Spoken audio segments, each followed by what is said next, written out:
ছিল রঘুনন্দ দাস।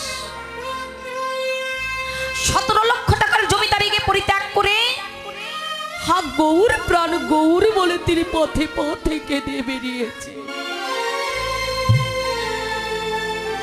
ও মায়েরা, আমার এই জন্মখানা ধন্য কেন জানেন? এই বাংলার মাটিতে আমার জন্ম হয়েছে তাই।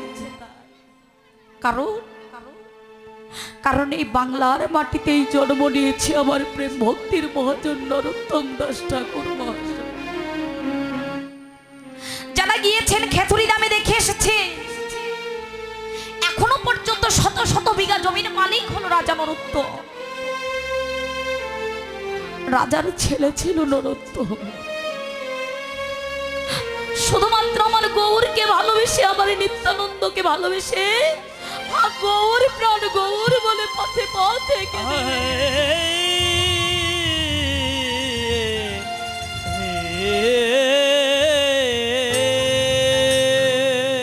ও মায়েরা, তবু কিন্তু আমার ভগবানকে সে পায়নি। কেন জানে না বাবা? এই জাগতিক জগতে কুলের অহংকার, কুলের গৌরব থাকলে সে কোনদিন আমার ভগবানকে পায় না। কুলের অহংকার, কুলের গৌরব যদি কারোর মধ্যে থাকে, তার কখনো আমার ভগবানের কৃপা লাভ হবে না। আজকে দেখুন, যারা অকুলে জন্ম নিয়েছিল তারা আমার ভগবানকে পেয়েছে। সেই পশুকুলে জন্ম নিয়েছিল ভক্ত হনুমান, ওর মধ্যে কোনো অহংকার ছিল না, ওর মধ্যে কোনো কুলের গৌরব ছিল না। তাই তো নিজের বক্ষখানা ছিঁড়ে দেখেছিলেন যে ভগবান আমার হৃদয়ে মন্দিরে বাস করে। আরে মানব কুলে জন্ম নিয়ে আমরা করলামটা কি? হেলায় হেলায় আমাদের দিন চলে গেল। একটি বারের জন্য ভগবানের গুণকথা আমাদের বদনে আসে না। শাস্ত্রে বললেন, ভক্তি যার ভগবান তার। ভক্তি যার আমার ভগবান তার। দেখুন দাদা, রাজা ধৃতরাষ্ট্রের ঘরে কি ছিল না? কি ছিল না তার ঘরে?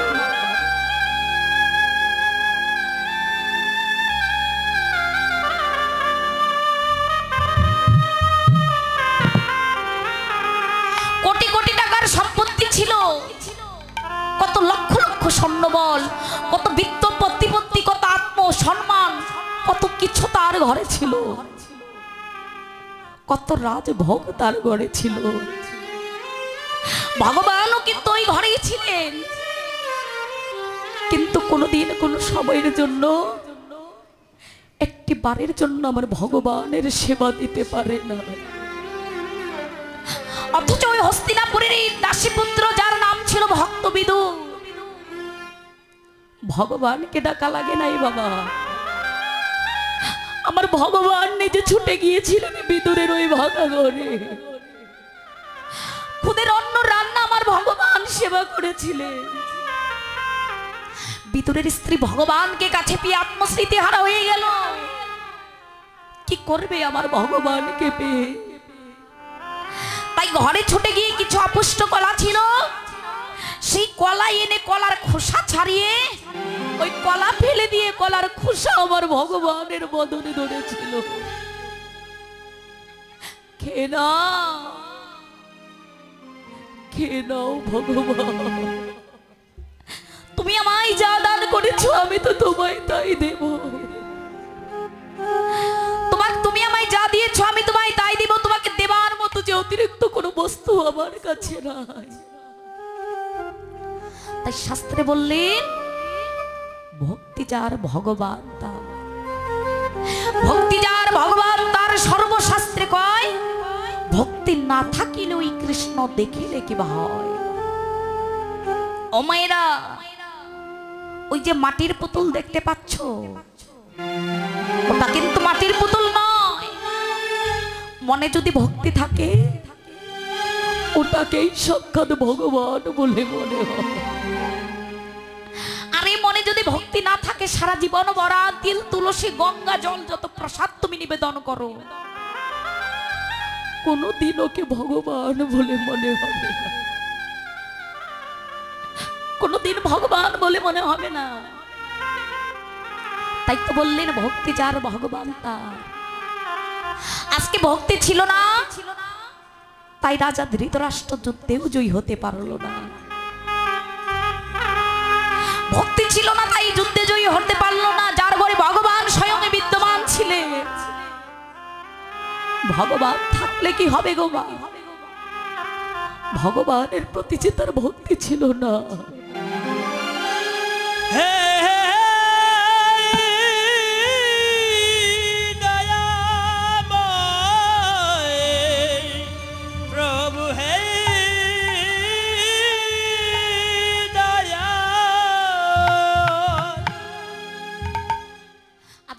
ছিল না বলে রাজা ধৃতরাষ্ট্র যুদ্ধেও জয়ী হতে পারল না।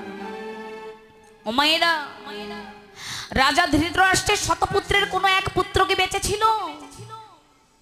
100 পুত্রের কোন এক পুত্র বেঁচে ছিল না। কারণ কি? কারণ গান্ধারীর অভিশাপ ছিল। গান্ধারী যখন কুমারী ছিল তখন 100 খানা ফড়িং মেরে সেই ফড়িং এর মালা তিনি গলায় পরেছিলেন। কিন্তু আসল তত্ত্বখানা তা নয় বাবা। দুর্বাসা মুনি তেজশ্রী ঋষি তিনি গিয়েছিলেন কুন্তী মায়ের ঘরে সেবা নেওয়ার জন্য। বলেছিলেন মারে, আমি তোর ঘরে সেবা নেব। কুন্তী দেবী বলেছিলেন প্রভু তথাস্তু, আপনি বিশ্রাম করুন, আমি আপনার সেবার আয়োজন করছি। বলেছিল হ্যাঁ রে মা, ওতে হবে না। যদি তুই 100 ভাগে রান্না করে 100 খানার স্বর্ণ পাত্রে রাখতে পারিস, তবেই আমি তোর ঘরে সেবা নেব। কুন্তী মা বলেছিল প্রভু তথাস্তু। কুন্তী 100 ভাগে রান্নাও করেছিলেন বাবা, 99 খানা স্বর্ণ পাত্রও সে জোগাড় করেছিলেন। কিন্তু একটি স্বর্ণ পাত্র কুন্তী জোগাড় করতে পারে না, যে পাত্রের মধ্যে গরম পরমাণু ঢেলে রাখার কথা ছিল। দুর্বাসা তেজস্বী ঋষি জানতে পেরে ছুটে চলে যাচ্ছে। কুন্তী মা চরণখানা বক্ষ মাঝে জড়াই ধরে আশা রেখে পড়েছে। প্রভু যাবেন না, আমার সেবা গ্রহণ না করে আপনি যাবেন না। আমি আপনার জন্য 100 ভাগে রান্না করেছি, 99 খানা স্বর্ণ পাত্র আমি জোগাড় করেছি, কিন্তু একটি স্বর্ণ পাত্র আমি জোগাড় করতে পারি নাই ঠিকই, কিন্তু স্বর্ণ পাত্র আমার কাছে আছে। কোথায় স্বর্ণ পাত্র? কুন্তী সেদিন নিজের বক্ষ মাঝে ওই গরম পরমাণুর কড়াই ঢেলে রেখেছিলেন। দুর্বাসা মুনি জিজ্ঞাসা করেছিলেন মা, তোর কষ্ট হচ্ছে না? কুন্তী বলেছিল প্রভু আমার কেন কষ্ট হবে, দেহটা তো আমার দেহ নয়। কেন আমার কষ্ট হবে? এই দেহটা তো আমার দেয়া নয়, এই দেহটা আমার গোবিন্দের দেয়া দেহ। কষ্ট লাগলেই আমার গোবিন্দের লাগবে, আমার কিছু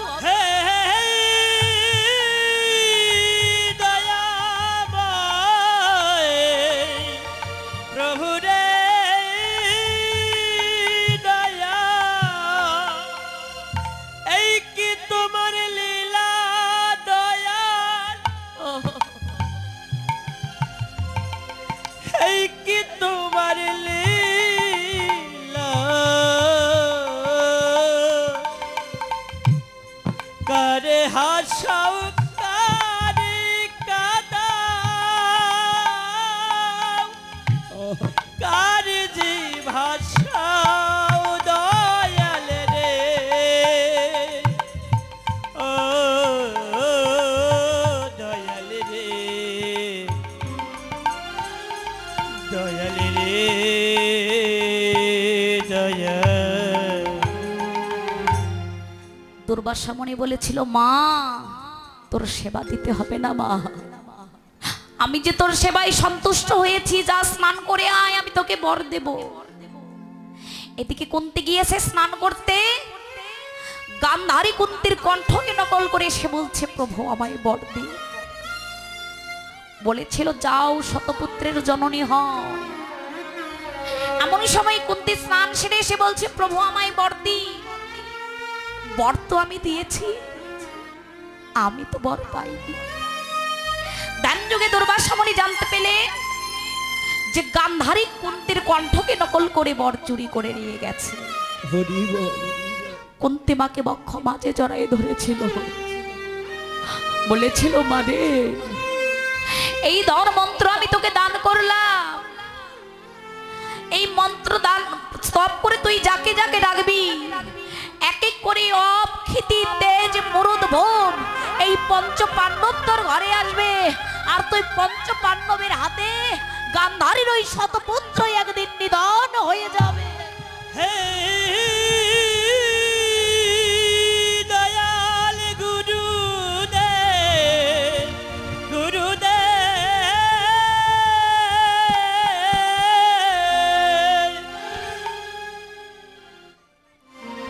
শতপুত্রের কোনো এক পুত্র বেঁচে ছিল না।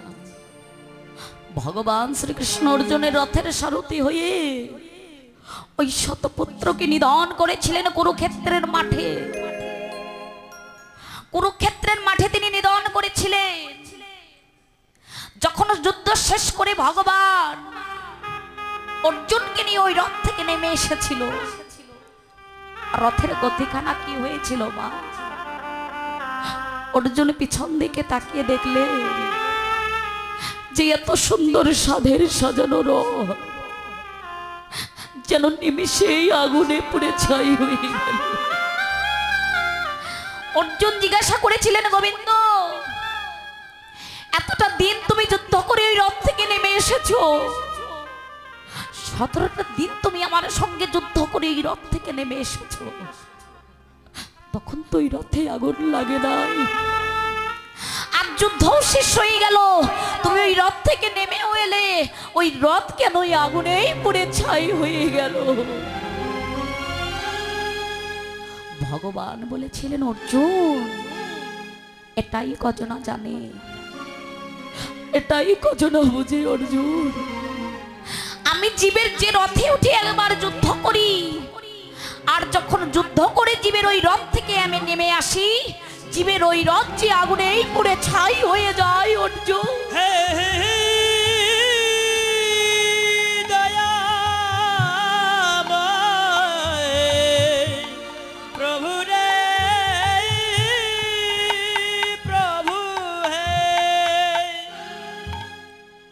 কুরুক্ষেত্রের মাঠ কদিন যুদ্ধ হয়েছিল বাবা?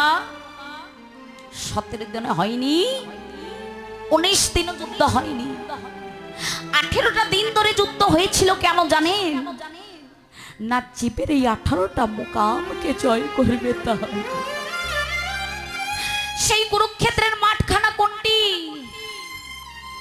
বললেন এটাই হলো সেই কুরুক্ষেত্রের মাঠ, যেখানে অবিরত যুদ্ধ হচ্ছে।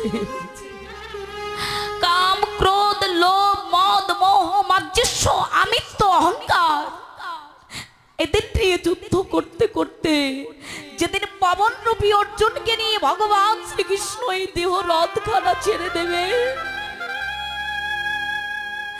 যেদিন যুদ্ধ শেষ করে আমাদের মানবের এই দেহ রথখানা আমার ভগবান ছেড়ে দেবে, সেদিন আমাদের অবস্থাখানা কেমন হবে? বললেন সেদিন তোমার যত কাছের মানুষ,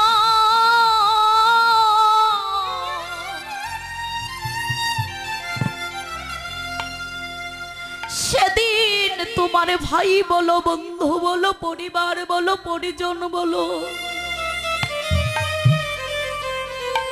শেষের দিনে যাইবার কালে বান্ধব তোমার কেউ হবে না। কিন্তু ভগবান বললেন, হে জগৎ জীব, এই জগতে কোন জীব, কোন ভক্ত যদি এই দেহ থেকে প্রাণ পাখি যাইবার আগে, এই কাঁচা থেকে প্রাণ পাখি যাইবার আগে একটিবার কৃষ্ণ বলে ডাকে, যদি একটিবার নয়ন ধারা ছেড়ে দিয়ে কৃষ্ণ বলে ডাকিতে পারে,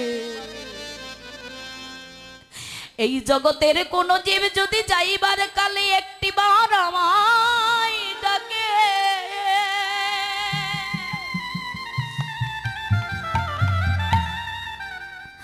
যাইবার আগে যদি নয়ন ধারা ছেড়ে দিয়ে কৃষ্ণ বলে কাঁদিতে পারে, আমি ভগবান কথা দিলাম, যখন তার দেহ থেকে প্রাণ পাখি খানা চলে যাবে, যেদিন দেহ এই খাঁচা ছেড়ে প্রাণ পাখি বিদায় নেবে,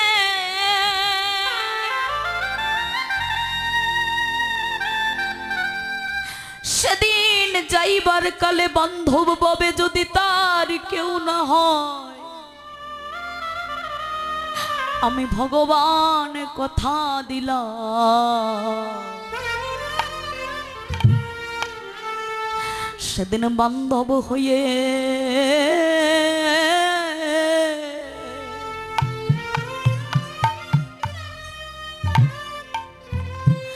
আমি তার সঙ্গে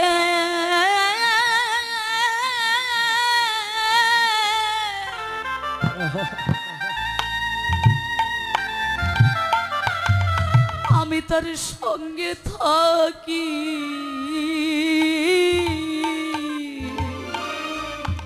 সেই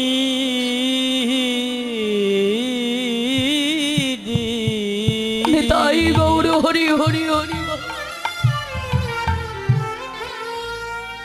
আমি বান্ধব হয়ে তা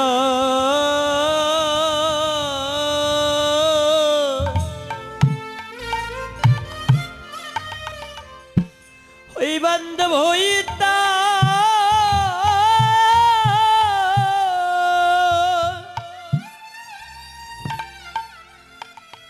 তার সঙ্গে থাকি রে, সেই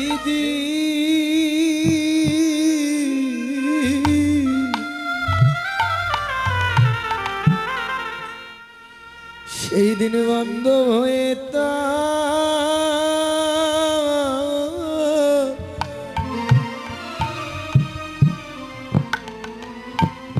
আমি সঙ্গে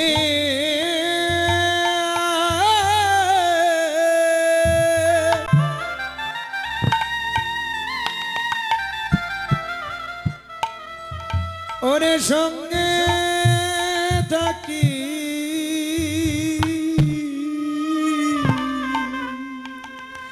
যেদিন খাঁচা ছেড়ে বিদায় নেবে,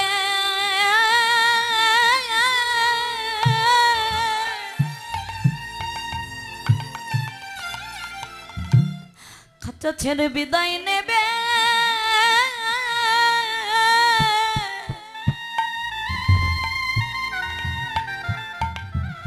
কৃষ্ণ বলা পাখি আহারে সেদিন আমি ভগবান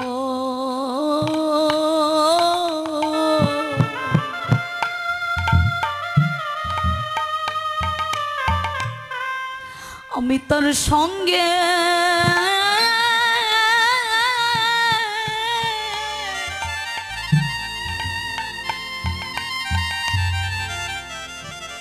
আমি তার সঙ্গে থাকি, ওই খাঁচা ছেড়ে গৌর হরি বল হরি বল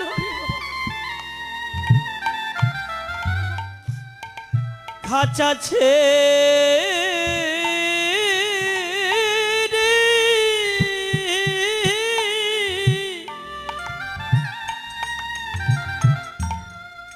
বিদায় নিবে কৃষ্ণ বলা পাখি,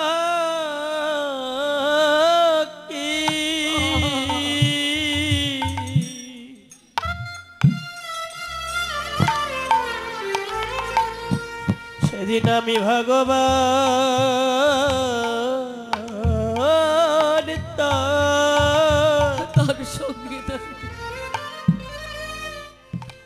তার সঙ্গে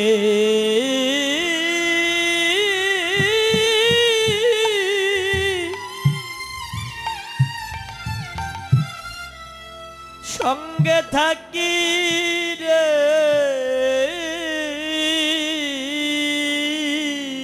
যেদিন খাজা ঝরে নিতাই গৌর হরি হরি হরি বল। চলে যাবে প্রাণ পাখি, সেদিন আমি ভগবান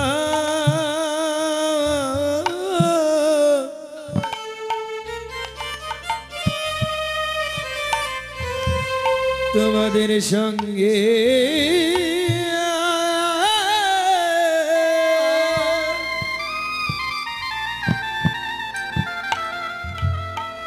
ওনে সঙ্গে থাকি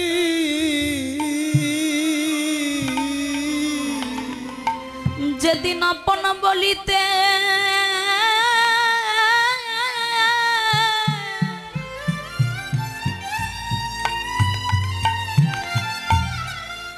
আপন বলিতে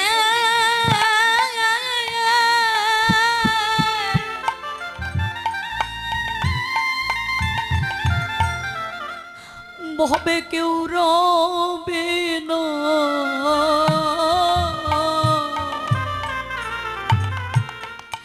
সেদিন আমি ভগবান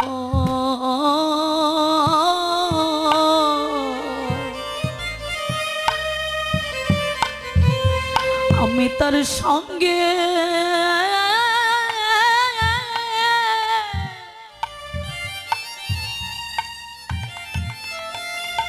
আমি তার সঙ্গে থাকি। ওই যেদিন আপনি বলিতে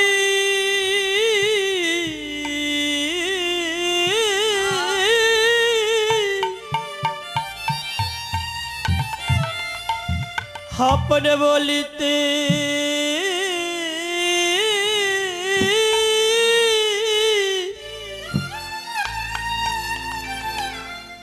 ওরে কেউ রবে না রে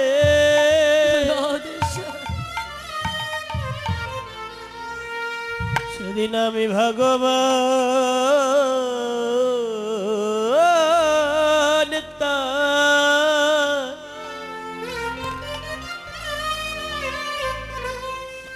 তার সঙ্গে থাকি।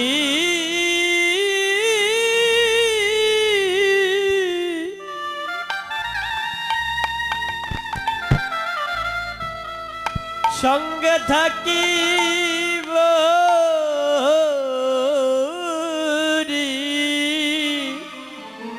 যেদিন আপনে বলিতে গৌর হরি হরি হরি বল। আমাদের কেউ রবে না,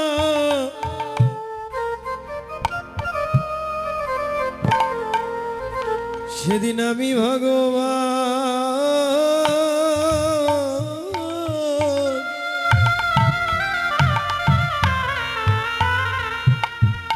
তোমাদের সঙ্গে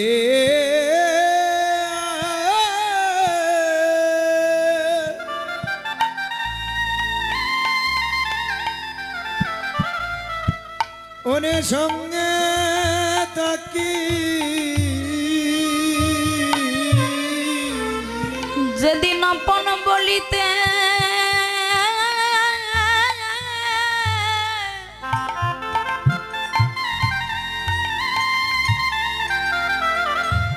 আপন বলিতে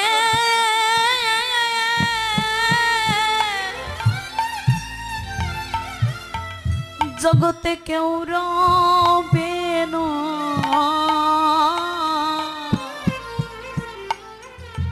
সেদিন কেউ না গেলে আমি তার সঙ্গে থাকি।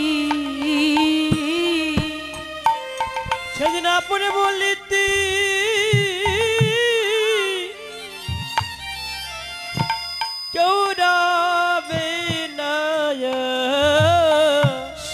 কেউ না গেলেও আমি থাকি। আরে আপনি বলিতে কেউ রবে না, কেউ না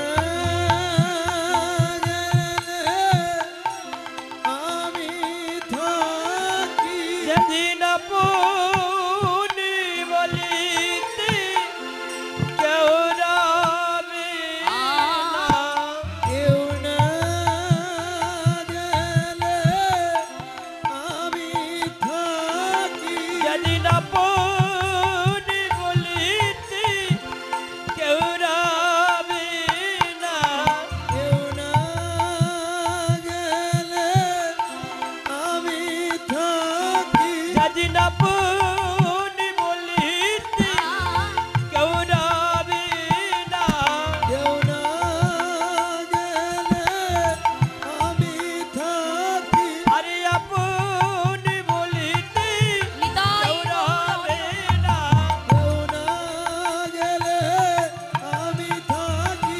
আপনি বলিতে কেউ রবে না, কেউ না গেলে আমি থাকি। আপনি বলিতে কেউ রবে না, কেউ না গেলে আমি থাকি। আপনি বলিতে কেউ রবে না, কেউ না গেলে আমি থাকি। আপনি বলিতে কেউ রবে না। সেদিন আমি ভগবান তার সঙ্গে থাকি রে। সেই ভগবান আজ এই নদিয়ার মাঝে অবতীর্ণ হয়েছে। কিভাবে কি রূপে? নাগরী আস্বাদন দিয়ে বললেন, নাগরী রে, ওরে প্রীতি